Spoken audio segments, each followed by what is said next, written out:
Chapter 6. The Crosses We Bear. Rejection. Jesus Christ was rejected by men. John 1:11 literally says he came to his own possessions, and his own people would not receive him. He came to those he had made and owned, and yet his people would not receive him. He was rejected, but he knew that was going to happen. Jesus said to them, "Have you never read in the Scriptures, the stone which the builders rejected has become the chief cornerstone? This was the Lord's doing, and it is marvelous in our eyes." Matthew 21:42. Was Jesus Christ a man? Yes, he was both completely a man and still fully God. Do you think that as a man it hurt when he reached out to those he loved and they rejected him? Didn't he openly weep over Jerusalem? How about you? What do you weep over? Have you ever felt alone? Have you ever felt everyone you love has alienated you because you're a Christian? Perhaps it is comforting to know that Christ felt that way. When he preached his very first sermon in the town of Nazareth, the crowds didn't shout for joy.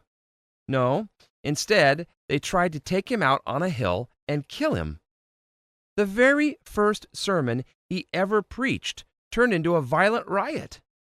There was an immediate rejection. There wasn't any waiting around.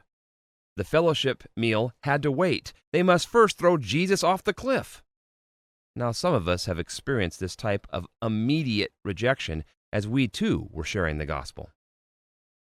One of my Christian brothers recently shared the gospel with a lady who was serving ice cream.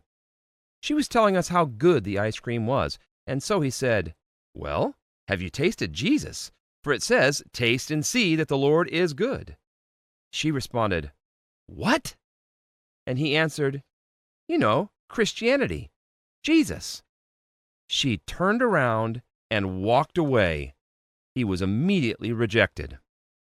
There are those that may not reject the message of Jesus so abruptly, but rather slowly decide that they are not interested in what is being shared. We may refer to this type of rejection as a person's heart growing hard. Even though they first may be interested in the message, they begin to display an attitude of annoyance and become disagreeable. Jesus experienced this rejection from those he taught as well. Although this type of rejection always starts with complaining, it does not often end there. Thank you for listening to the audio version of His Final Words, a discipleship manual by Travis Hunt. This audiobook will continue in the following videos.